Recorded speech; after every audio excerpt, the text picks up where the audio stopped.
So there is no path for you to become the nominee short of a contested convention. And I've been informed by media people and, of course, the GOP party officials that it's supposed to be contested. Because a brokered contest, a brokered convention, which is a terminology I had been using previously because that had always been the terminology. In fact, if you listened as recently as last Sunday's broadcast, you heard me say that almost exclusively. But it seems that the brokered convention is actually the smoky room, backroom deal where shenanigans and shenanigans and secret wheeling and dealings take place. And that's just not what they do in the new open and modern age. Well, congratulations for them. So now it'll be contested. And as a contested convention, there'll be all kinds of wheeling and dealing taking place just the same. But let's face facts. The GOP establishment has had very little interest in you, Mr. Kasich. Very little interest at all. In fact, now the only reason they have any interest in you at all is because you're the only one left that's actually running, that's been in the primaries and got your name on most of the ballots, that's still basically somebody that they feel like they could get along with. They hate Trump. They hate Cruz. Rubio was their best bet after Jeb stepped out. They were hoping Christie would stay in longer. It's broke their heart, but people like Chris Christie have went ahead and got behind Trump since they got out. Still trying to understand a little more about why the good Dr. Carson got behind Trump. Just, he doesn't seem like a Trump kind of guy. I could be wrong. Could be wrong. But regardless of all that, it still comes down to this. Only two people running still have a mathematical chance of getting enough delegates before the convention. Donald Trump, way ahead on that count, and the establishment needs to stop trying to jerry-rig this deal. They need to listen to the constituents and listen to the people that are voting. If they're not happy with Democrats crossing over and voting in the Republican primaries, then they need to go ahead and change the rules at the state levels that allow that. The only problem there is, of course, in the overwhelming majority of states that have closed primaries, well, Ted Cruz was winning all of those, so it doesn't really help them that much, does it? The bottom line is the GOP establishment really, really needs to get their minds around the simple idea that they are no longer playing the tune of the Pied Piper. The general public, the hard-working everyday Americans, the people who are tired of supporting laziness, and the people who are tired of always being on the hook for paying for everything this government does and doesn't get much, if any, benefit back from it, they're no longer buying the lies. And there are lies. The GOP establishment, in a very large percentage, is firmly behind the idea, firmly behind the notion that it's okay to be big government. We'll tell them we're still for small government. We'll tell them that we're still conservative, both socially and financially. We'll tell them that we're doing everything we can do to undo the damage that Barack Hussein Alu Akbar Obama, a.k.a. the occupier, has done. That we're standing up and fighting everything that those mean old nasty socialists / communists / Democrats who are in charge of the Senate and who had been in charge over at the House, and these nasty, nasty people. We're fighting them. We're fighting them for you. And then they pull stunts like what Ted Cruz blew the whistle on. When a certain Kentucky senator, who happens to be a majority leader, called together a group of Republican senators and said, we're going to change the rules.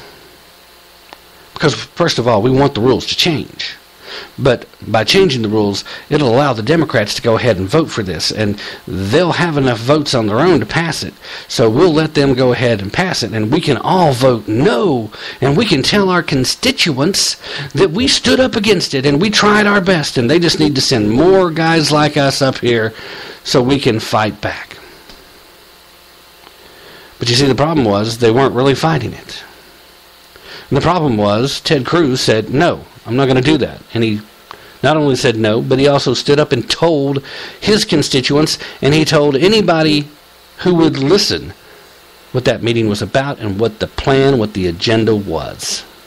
That's why the establishment doesn't like Ted Cruz. Because he was actually trying to do what he said he would do. He was fighting for his constituents and for the rest of America in trying to stop the Barack Hussein, Allahu Akbar, Obama agenda. Whereas other Republicans were simply trying to put on a show why the central government continued to get bigger. Again, another one of the reasons why I liked Cruz. Why Cruz at this point is still somebody that I would lean towards given the choices we've got. It's like, who do you take?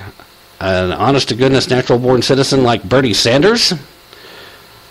Or someone who may not meet that qualification, but who will actually, by all intents and purposes, every bit of evidence we have every reason to believe he actually will stand up and fight for the Constitution. Try to bring back the Constitution as the guiding principle for our government. Who would you rather have? I mean, if you have to make a concession, that's not such a bad one to make, I suppose. And I'm kind of having to bring myself around to that as an argument for how can we put up with this? How can this even happen in our time? How can people who aren't qualified legally to hold the office get to be in the office? I don't know. I sure don't understand it. But we bid a fond farewell and a bitter goodbye to Marco Rubio, who at this point probably wishes he had stepped out a little bit sooner. Because let's face facts, if you hadn't faced the embarrassment of having lost your home state, you probably walk out of this deal with a little more political capital. Whereas now he may very well be facing having to go on an extended hiatus from the world of politics before he'll be able to return and have any kind of clout. His political capital is all but spent, and certainly all of the financial capital must have been. Otherwise, I think he probably would have continued on a little bit further, because he was vital for the GOP establishment's plan for a contested convention. But we'll see how everything plays out. Marco, all in all, you're not such a bad guy. You're a little soft on immigration, but you're not such a bad guy. And I hope that it actually isn't the end of your political career. Good luck to you in the future. Thank you for clearing out of the field once it became terribly, painfully obvious that you couldn't go on. Now, if only John Kasich would realize the same thing. But with George Soros helping to make donations to keep his campaign going, why should he drop out? All right, ladies and gentlemen, I'm going to take a quick break. And then when we get back, let's talk a little bit about Supreme Court justices, shall we? Hillary Clinton says that she'd make a great president. Guess what? The name of the song is She Lies.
All right, ladies and gentlemen, I am back. Thank you for staying with me through the break.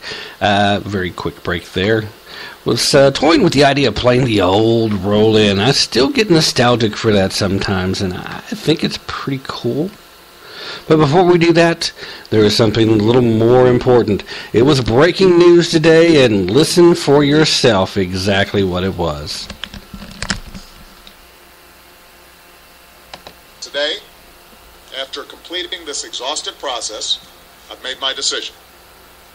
I've selected a nominee who is widely recognized not only as one of America's sharpest legal minds, but someone who brings to his work a spirit of decency, modesty, integrity, even-handedness, and excellence. These qualities and his long commitment to public service have earned him the respect and admiration of leaders from both sides of the aisle, who will ultimately bring that same character to bear on the Supreme Court, an institution in which he is uniquely prepared to serve immediately. Today I am nominating Chief Judge Merrick Brian Garland to join the Supreme Court. And with that, you are talking about Barack Hussein Obama selecting for the purposes of becoming the nation's 113th Supreme Court Justice, a man that actually has been fairly well respected by members of both sides of the political aisle. Somebody that he selected specifically for the purpose of making things a little sticky for the Republicans who are going into an important election year. You see, Barack knew instantly that whoever he selected was never going to make it. He's going to be able to put pressure from the bully pulpit that is the White House. You're going to see the Associated Press get behind this. You're going to see all kinds of media outlets get behind this. They're going to talk about what a great justice Judge Merrick Garland would be. By all accounts, he's a centrist, which of course automatically means he's not really the kind of guy that Barack would want to put in place. He's a little older than a lot of Supreme Court nominees tend to be, because usually, especially in those later years of a presidency, you have a president that's looking to put someone in a lifetime appointment, someone who's going to be there many years after his term is up, someone that will be part of that, what's the word? Legacy? And let's face facts, there's not much that the occupier of the White House has in the way of a legacy that is worth bragging about or worth remembering. You know, there's a certain group of hardcore centrists, and by this I'm referring to people that believe in a centralized government. You can call them statists if you like, a term that has been used quite a bit on air by Mark Levin, and has since then been borrowed or flat out stolen by a lot of other people. But it's just a great term that describes them just as well. These are the so-called progressives. These are the big government people. If there's a problem, government can solve it. If government can't solve it, then you just need more government. The solution ultimately is to get more government until the proper amount of government has been applied. Or at least that's what they believe. That's where they're coming from. Now, the president says that Judge Garland is widely recognized not only as one of America's sharpest legal minds, but someone who brings to his work a spirit of decency, modesty, integrity, even-handedness, and excellence. These qualities and his long commitment to public service have earned him the respect and admiration from leaders from both sides of the aisle. All that may very well be true. But the reason he appeals to people on both sides of the aisle is because he is a centrist. on most issues, which means he falls right smack dab in the middle of either wanting to jump on board with the internationalist cabals